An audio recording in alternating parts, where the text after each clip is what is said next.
আজ আবার বরফ পড়েছে, চারিদিকে ঢাকা, এই সমস্ত দেখা যাচ্ছে বরফে ঢাকা। এই আমি এখন জানলায়, মানে আমার বেডরুমে জানলা দিয়ে দেখছি, এই আমার বাড়ির সামনে একদম পুরো ছাদগুলো ভর্তি হয়ে গেছে চারিদিকে।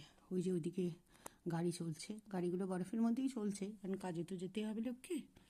আর যত দূর দেখা যায় খুলি সাদা সাদা সাদা সাদা। আমি একদিন বেরিয়েছিলাম, আর বেরোবার সাহসই করছি না, কারণ একদিন বেরিয়ে আমার প্রচণ্ড ঠান্ডা লেগে গেছে, কান দিয়ে হাওয়া ঢুকে গিয়ে আমার পুরো একদম অবস্থা খারাপ হয়ে গেছে। এত ঠান্ডা, আই ক্যানট বিলিভ, বাবারে বাবা, আই ক্যানট টলারেট।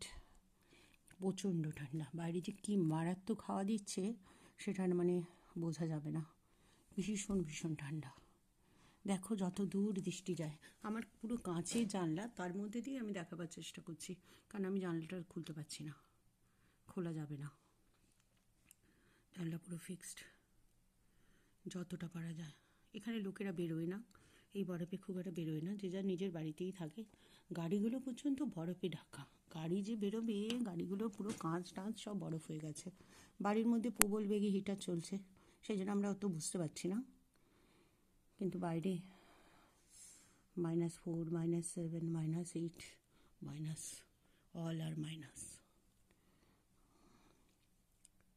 জানি না, এই পুরো এপ্রিল অবধি চলবে এটা, পুরো এপ্রিল অবধি। এখানে দেখো তুমি, আর এখন পড়ছে, মানে আমি জানলাটা খুললে তোমাদের দেখাতে পারতাম, মানে ঝরঝর ঝরঝর করে ওপর থেকে পুষ্প বৃষ্টির মতো বরফগুলো পড়ছে আর ঢেকে যাচ্ছে। বরফের ওপর বরফ, সেই স্তর জমে না, সেরকম একটা একটা করে লেয়ার জমছে।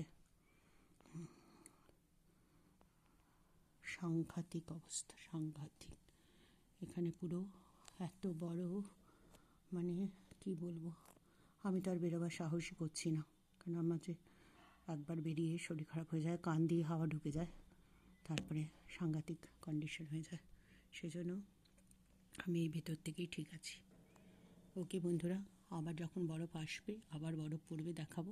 এই এখন অল্প আমি দেখাতে পাচ্ছি, পুরোটা কভার করতে পারবো না, কারণ এটা পসিবল নয় আমার পক্ষে বাইরে গিয়ে নিচে দেখানো। সে মোটা মোটা গাম বুট পরতে হবে, অনেক মোটা 4-5টা জ্যাকেট পরতে হবে, তবেই নিচে নামতে পারবো। আর কানটা কী বলবো, আমার তো হাওয়া ঢুকে ভীষণ ভীষণ অসুস্থ হয়ে পড়ি। সেই জন্য ওকে, চলো টাটা।